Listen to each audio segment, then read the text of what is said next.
Buenas tardes, vamos a continuar con el desarrollo de las clases. Vamos a ver ahora sistemas planos vinculados, la primera parte de este tema. Comenzamos definiendo estructura. Vamos a decir que una estructura es un conjunto ordenado de elementos capaces de transmitir esfuerzos. Pensemos un poquito en las estructuras que conocemos. Por ejemplo, imaginémonos la estructura de un edificio. Cuando está en su etapa de construcción vemos que está compuesta por columnas y vigas. Bueno, esos son los elementos que están ordenados y vinculados entre sí y que forman parte de la estructura.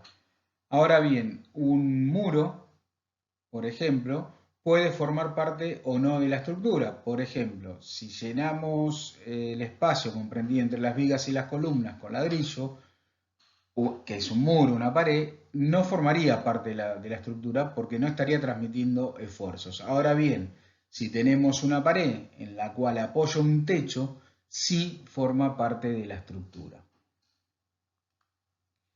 Los elementos son piezas fundamentales de la estructura que relacionan los nudos, están constituidos por materiales resistentes y son capaces de mantener energía elástica de deformación. Los nudos tienen la función de unir las barras, de vincular los elementos, no son deformables y pueden ser libres o vinculados. Las estructuras las podemos clasificar en estructuras de barra, donde prevalece una dimensión sobre las otras dos, de superficie, prevalecen dos dimensiones, o de volumen, que las tres dimensiones son comparables. Dentro de la clasificación de estructuras de barra, en las cuales prevalece una dimensión, podemos tener estructuras planas y espaciales. En ambos casos, las estructuras pueden estar compuestas con nudos articulados o con nudos rígidos. Para las estructuras superficiales, se clasifican en propias de doble curvatura y no desarrollable o propias de simple curvatura y desarrollable.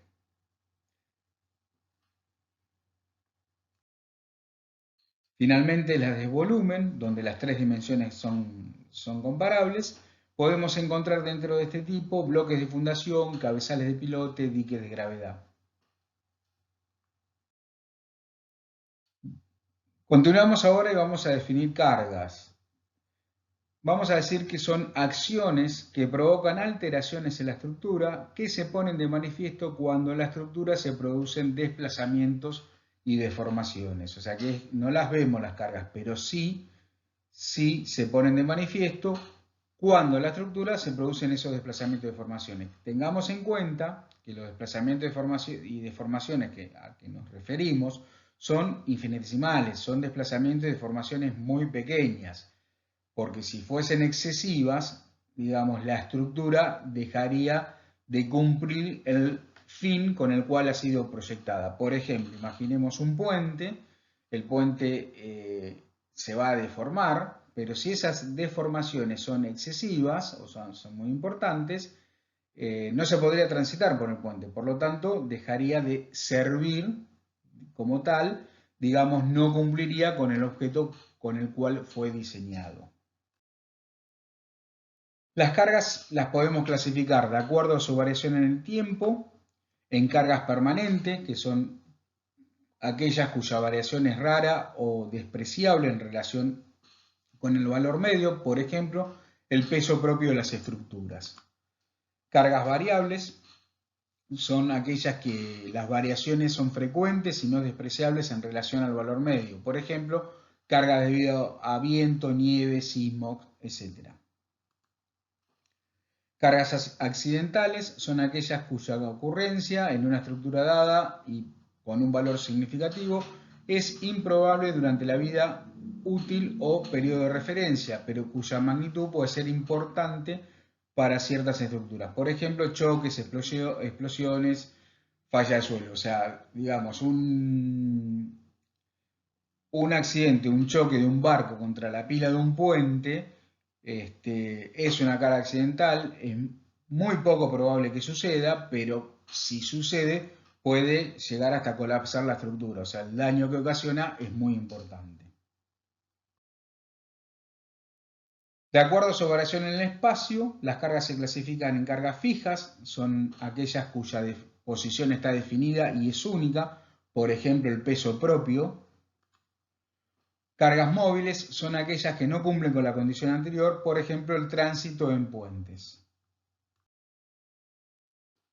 De acuerdo a su naturaleza, se clasifican en acciones estáticas, que no producen aceleraciones significativas a la estructura o un miembro estructural. Acciones dinámicas sí la producen, por ejemplo, los sismos. Veamos ahora las cargas que actúan sobre las estructuras. Podemos encontrar fuerzas concentradas, las cuales se miden en kilonewton toneladas.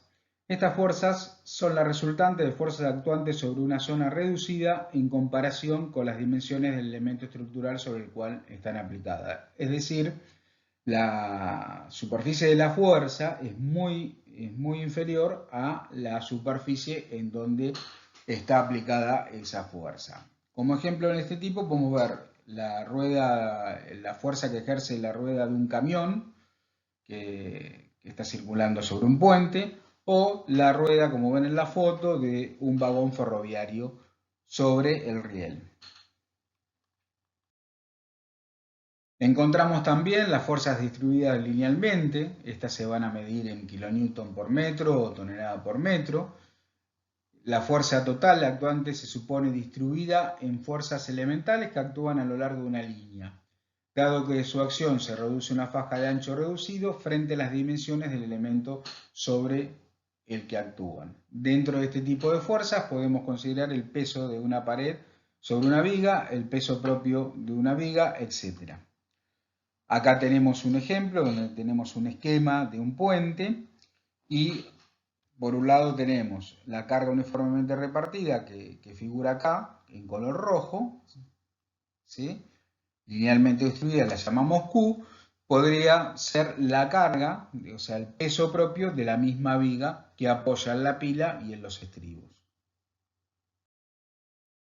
Estas fuerzas distribuidas linealmente, que como mencionamos se miden en unidades de peso sobre longitud, responden a una función que generalmente denominamos Qx, ¿sí? Una función Qx. Su resultante, f, va a estar dada por el área bajo la curva, es decir, la integral entre a y b de Qx diferencial x, y un punto de aplicación de esa fuerza resultante va a ser el centro de gravedad.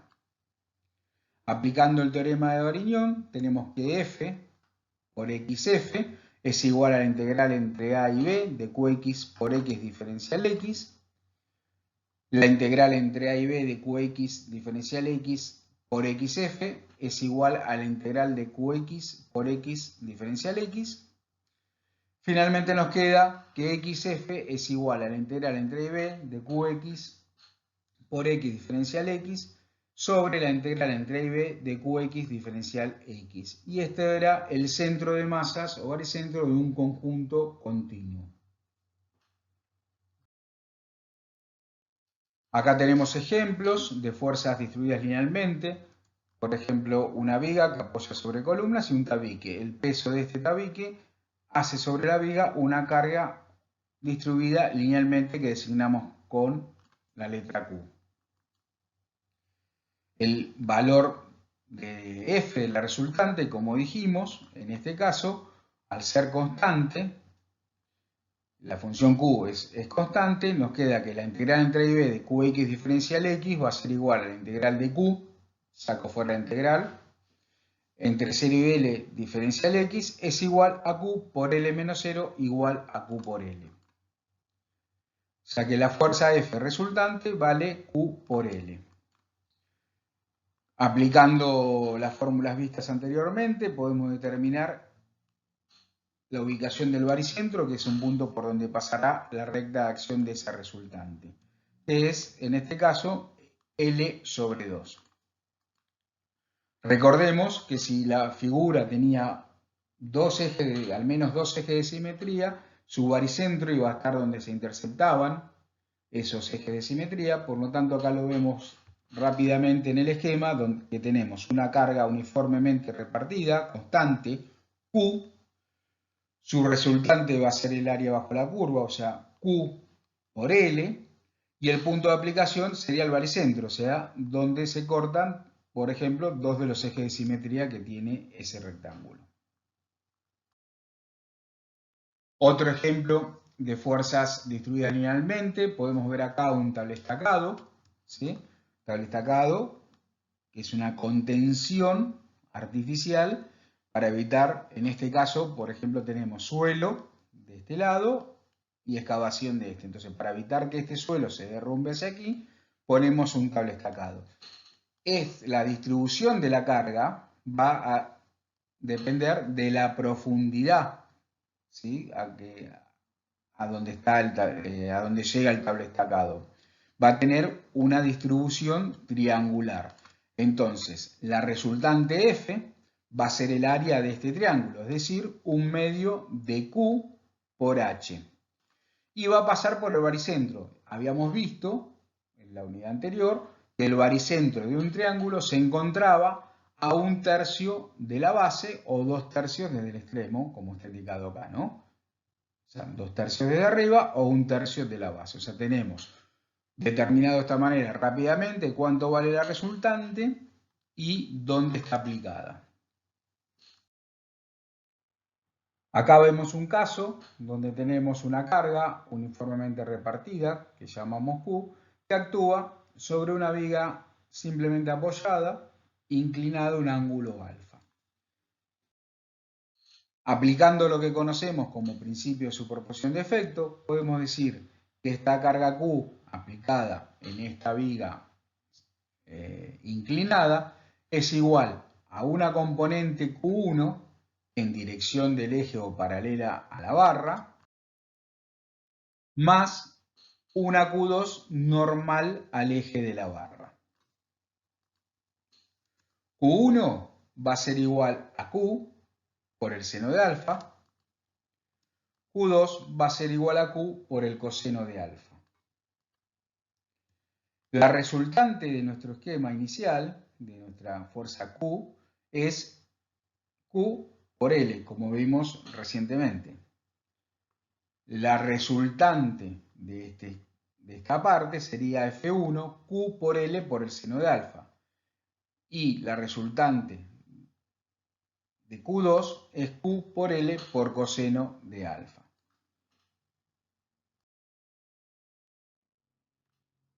Fuerzas distribuidas superficialmente son las fuerzas que se distribuyen sobre una superficie de dimensiones no despreciables frente al elemento estructural a la que actúan. Dentro de este tipo de fuerzas consideramos, por ejemplo, el peso propio de las losas, la presión del viento, de líquidos, la presión del suelo. Al igual que el tipo de fuerzas anteriores, el módulo estará dado esta vez por el volumen bajo el diagrama de cargas. Es decir, F va a ser igual a la integral de superficie de Q diferencial área. Un punto de la recta de acción de la resultante XF va a estar dado por la integral de superficie de Q por X diferencial área sobre el volumen. Pasemos ahora a ver el CIRSOC. El CIRSOC es el Centro de Investigaciones de Reglamentos Nacionales de Seguridad para las Obras Civiles.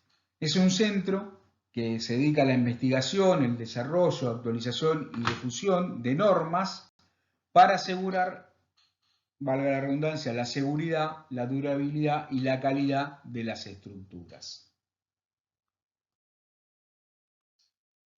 Dentro de los reglamentos y recomendaciones del CIRSOC tenemos los que se encuentran en el área 100, que son los que, digamos, nos competen directamente a nosotros, que son las acciones sobre las estructuras. Entonces, por ejemplo, tenemos el CIRSOC 101 de 2005, que es el Reglamento Argentino de Cargas Permanentes y Sobrecargas Mínimas en el diseño de edificios y otras estructuras. O sea, en este reglamento lo que podemos encontrar es, nos dicen cuánto valen o cómo calculamos las cargas permanentes en función de los volúmenes que tenemos en las estructuras, y cómo son las sobrecargas que tenemos que considerar para obtener un diseño seguro. El CIRSOC 102 del 2005, ¿sí?, se refiere a la acción del viento sobre las construcciones. El CIRSOC 104 del 2005, a la acción de la nieve y del hielo. El 108 del 2007 se refiere al diseño de las estructuras durante su construcción, qué pasa con las etapas constructivas, o sea, por ejemplo, no sé, si ustedes observaron alguna vez, pasaron por alguna obra vial, están construyendo un puente. Las vigas de los puentes generalmente son prefabricadas, ¿sí? Una vez colocada la viga en su lugar, en la estructura, en lo que forma el puente, va a estar sometida a una cierta cantidad de cargas, ¿no? Una configuración de carga determinada que va a estar dada por los pesos propios que tengan los materiales, más la carga que circula ahí, que serían los vehículos, autos y camiones, por ejemplo un puente vehicular. Ahora bien, cuando uno realiza el montaje de la estructura, es decir, engancha con una grúa la viga para subirla arriba de los dinteles, las cargas que soporta esa viga son diferentes. Entonces, ojo con eso, porque no solamente nosotros proyectamos y diseñamos la viga para que cumpla su función dentro de la estructura, sino también tenemos que ver qué pasa en el periodo de construcción, esto es, particularmente en el montaje de esa viga en la estructura del puente. El Impress CIRSOC 103 es para construcciones sismorresistentes. La parte 2, 2005, construcciones de hormigón armado. Después la parte 4, construcciones de acero. La recomendación 107 sobre acciones climáticas sobre las construcciones. Todo esto hoy lo pueden tener rápidamente online o lo pueden solicitar a la cátedra si los mandamos por mail. Lo pueden encontrar en la página del INTI en www.inti.gov.ar/CIRSOC. Ahí van a encontrar todos los reglamentos y recomendaciones que tiene el Centro de Investigaciones y les aconsejo que se miren algunos, no es que lo tengan que estudiar ni mucho menos, pero les pediría que los descarguen, los abren, los miren para que vean bien el contenido que tienen dichos informes. Pasemos a ver ahora sistema de puntos materiales. Se define como sistema de puntos materiales a un sistema de puntos vinculados entre sí por la condición de rigidez. Un cuerpo rígido es aquel en el cual la distancia entre dos puntos cualesquiera permanece invariable cualquiera sean las cargas que están aplicadas. Y tiene un poquito que ver con lo que vimos anteriormente. Nosotros dijimos cuando definíamos cargas que se ponían de manifiesto cuando se producían alteraciones en la estructura. Esas alteraciones eran desplazamientos y deformaciones. Pero bien, ahora estamos diciendo que los cuerpos que vamos a trabajar son cuerpos rígidos, donde dice que la distancia entre dos puntos cualquiera no cambia. Bueno, bien, las dos cosas están correctas.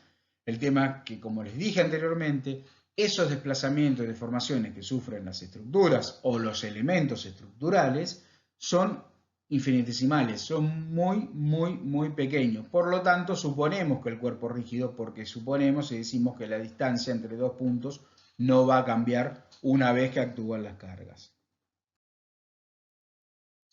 Vamos a definir como grado de libertad de un sistema de puntos materiales al número de coordenadas libres que posee.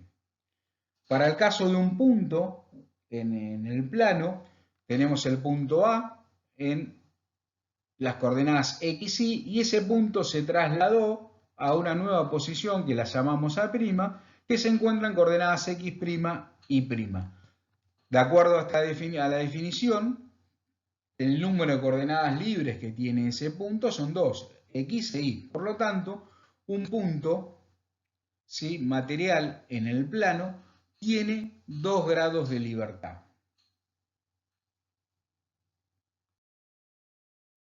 Veamos ahora el caso de una chapa. ¿Sí? Supongamos que tenemos una chapa que está ubicada acá, y esa chapa se traslada y rota a esta nueva posición.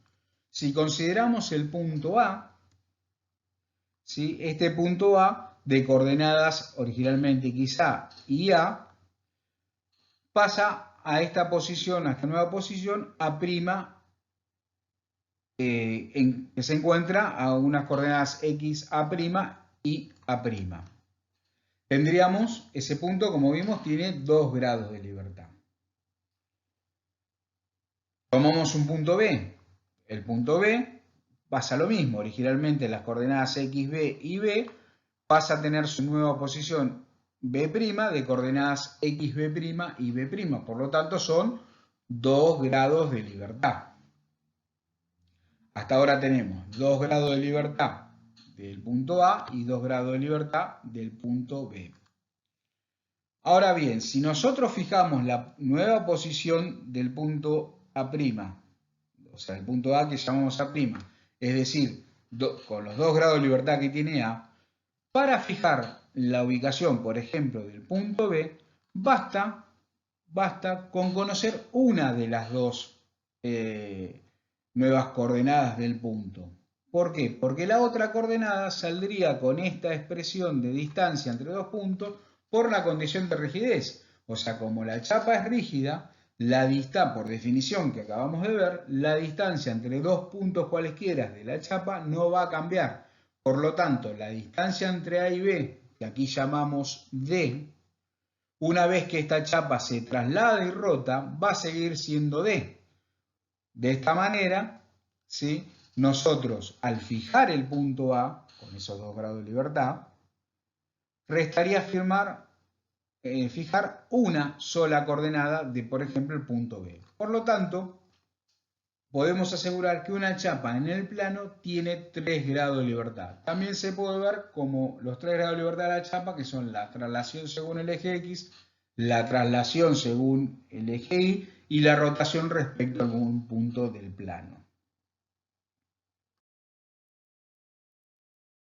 Veamos ahora los desplazamientos que puede tener una chapa, que es lo que acabo de mencionar en la diapositiva anterior. Rotación, ¿sí? La chapa puede rotar respecto de un punto, ¿sí? El punto A pasa a tomar la nueva posición A' y el punto B la nueva posición B'. Y así con todos los puntos de este cuerpo rígido. Una traslación, ¿sí? Se traslada el punto A una distancia delta, el punto B una distancia delta, o sea, como es netamente una traslación y es un cuerpo rígido, todos los puntos que componen esa chapa se va a trasladar la misma distancia delta. Una traslación puede considerarse, como está indicado acá, como una rotación con un centro impropio en el infinito. Ahora detengámonos un poquito en este esquema que tenemos acá. Tenemos un cuerpo rígido, la chapa, ¿sí? Que rota respecto del punto O y para tomar esta nueva posición que es la que está punteada. Bien, el punto A se va a rotar respecto del punto O.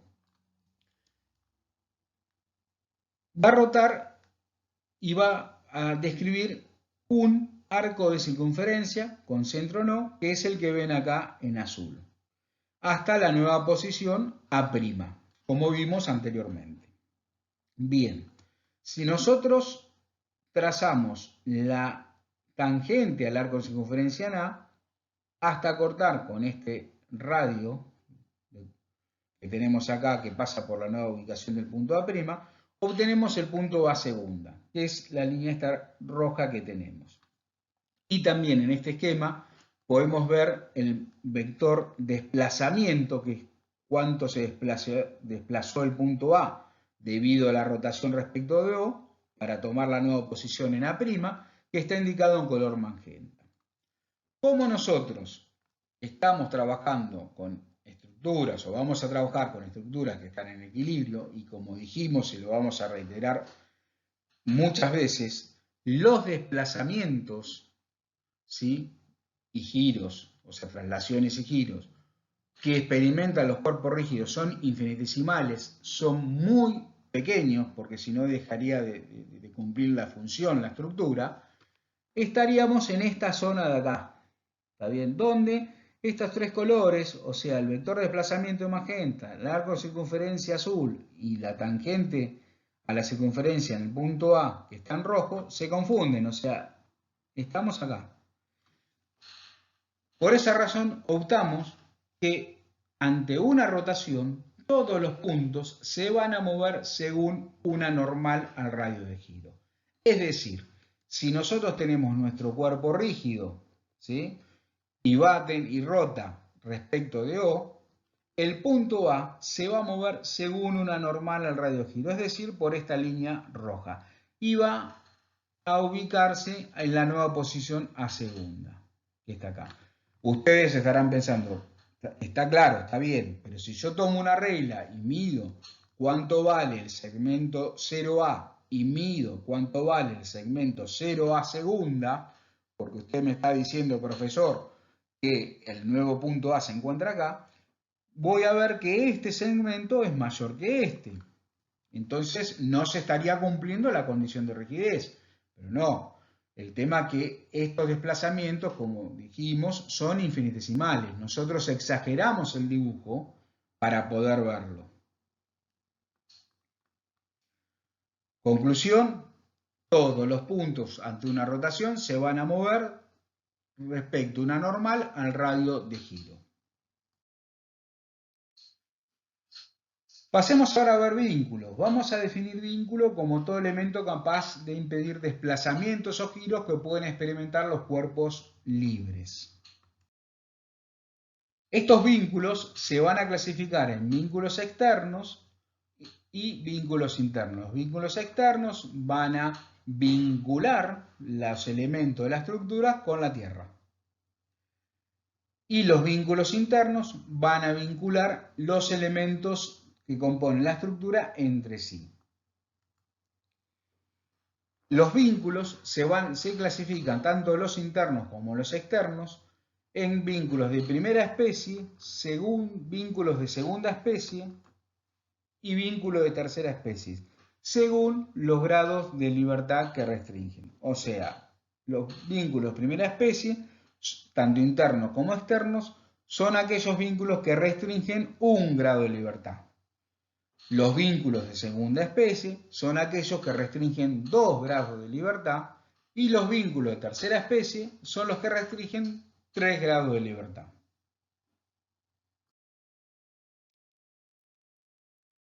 Vínculos de primera especie.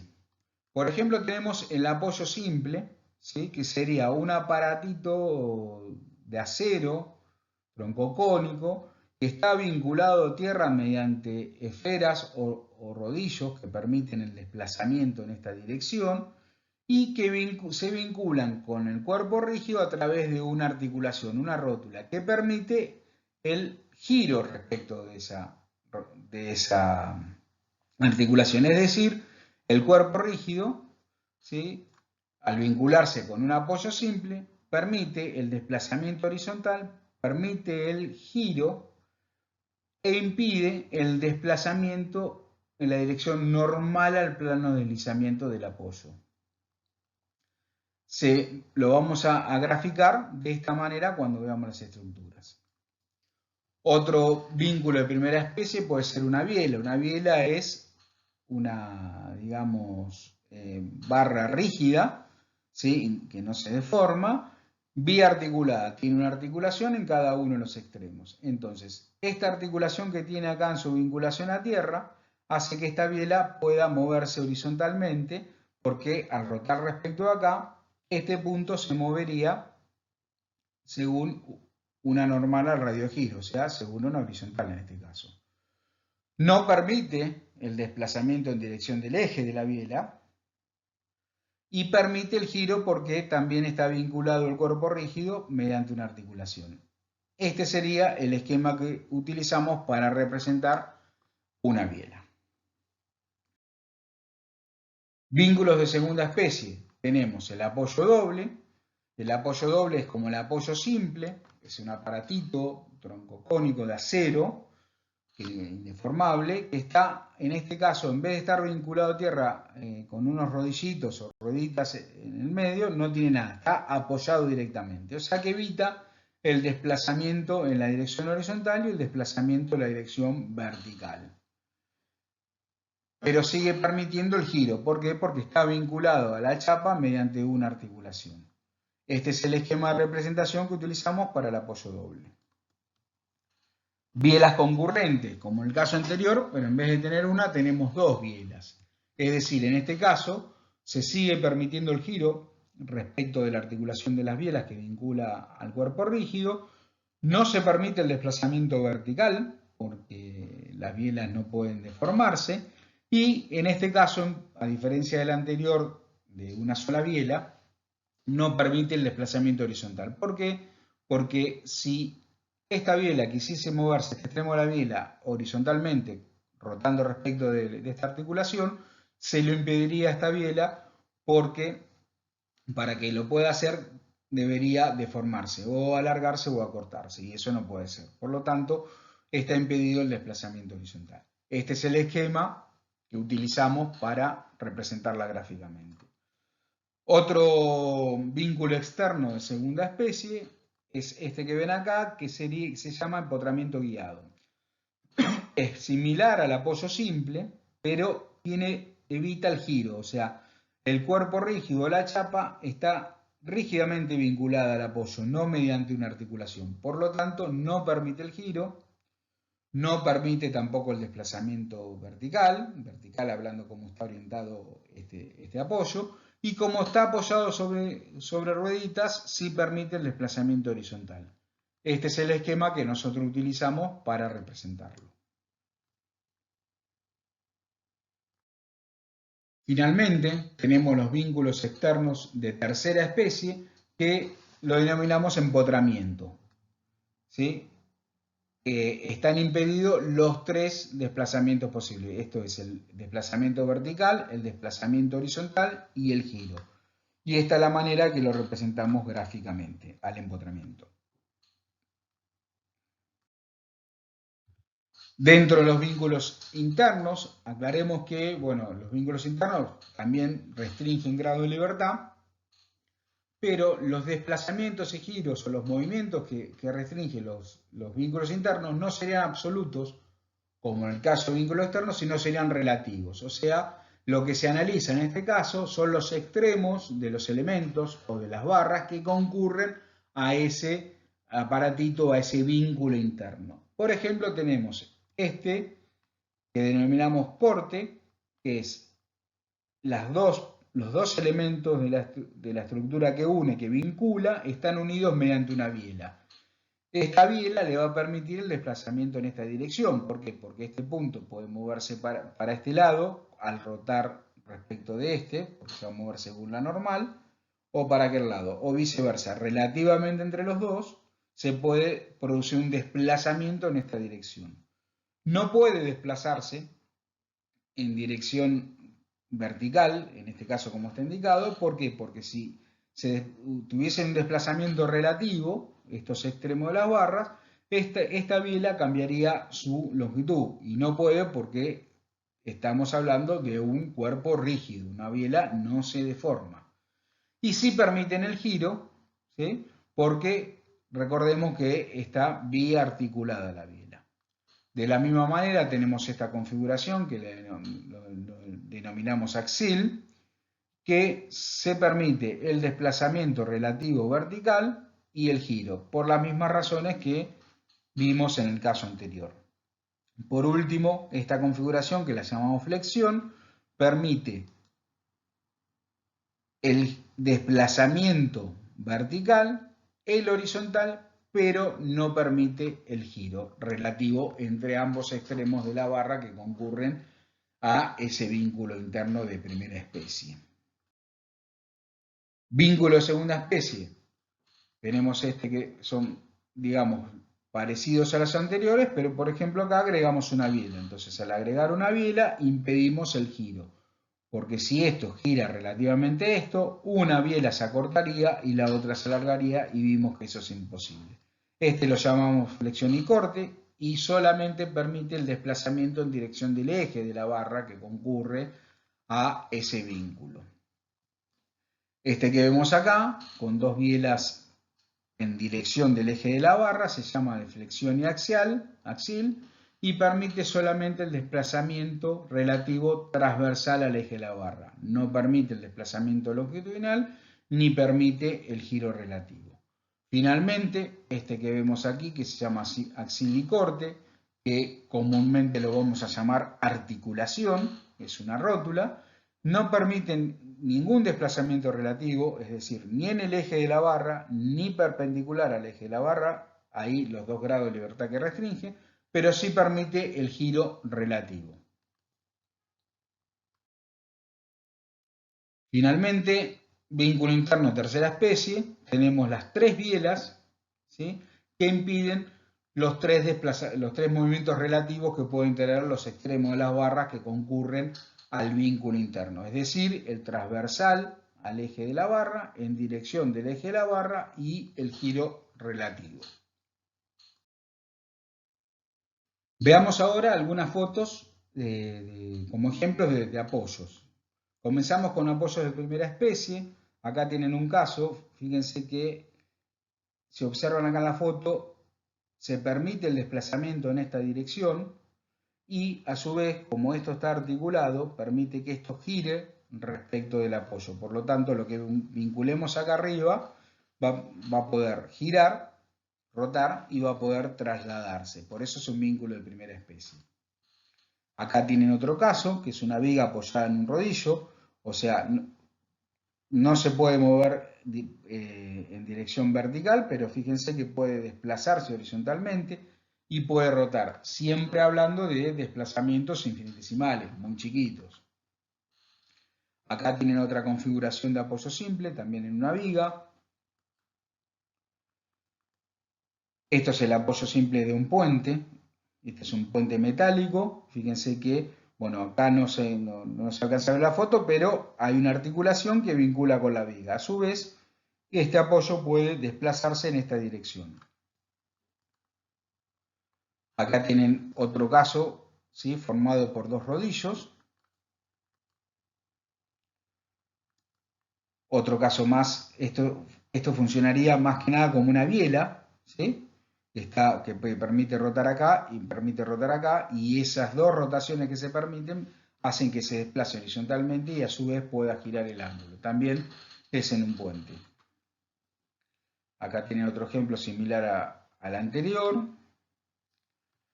Y bueno, y demás fotos donde pueden observar vínculos externos de primera especie.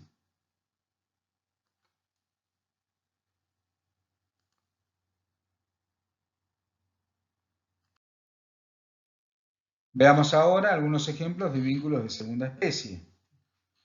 Acá tenemos una articulación, o sea, fíjense que esta base está fija en tierra o en lugar donde alguna parte de la estructura, y lo que vinculamos acá, la chapa que vinculamos acá, el único desplazamiento que puede hacer es rotar en esa dirección, no puede trasladarse en ninguna dirección. Acá tenemos otro caso, ¿sí?, que permite solamente la rotación. Acá pueden ver otro, o sea, el desplazamiento vertical y el horizontal está restringido, pero se permite el giro.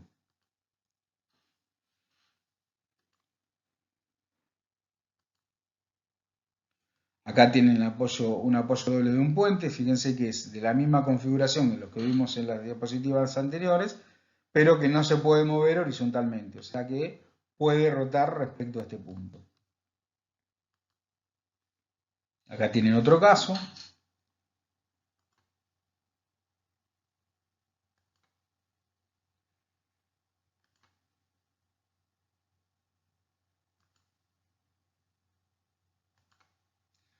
Si ustedes prestan atención cuando están en la calle, cuando entran a edificios o aeropuertos pueden ver la estructura de un puente, pues están o sea, abajo del puente, en la orilla del río, donde sea, presten atención, los van a encontrar estos apoyos.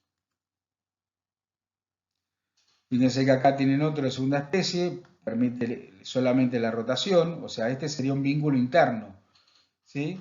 Une dos elementos, no se puede, está impedido el desplazamiento relativo en esta dirección, el desplazamiento relativo en esta dirección, pero sí el giro. Esta es una plataforma que rota respecto de este eje.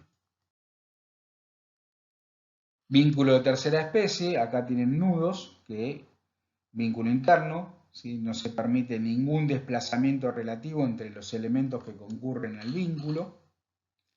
Acá tienen otro ejemplo de nudo, acá tienen el ejemplo de una estructura de un puente, ¿sí? Los elementos que concurren, estamos hablando de vínculo interno, no permiten desplazamientos relativos entre ellos.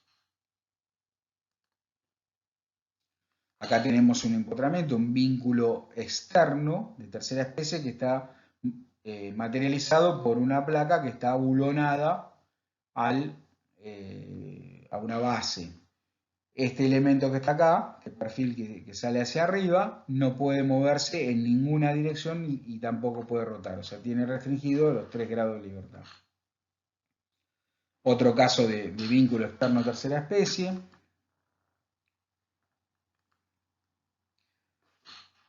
Acá también lo pueden ver, o sea, esta chapa está empotrada, esta viga doble T, nuestro elemento, nuestra chapa está empotrada en esta columna porque no permite el desplazamiento vertical, ni horizontal, ni el giro. Acá tienen otro último caso, foto para que vean, de un techo, vínculo interno, ¿sí? De tercera especie. De esta manera, bueno, damos por terminada la primera parte de sistemas planos vinculados, denominada parte 1A. Continuaremos próximamente.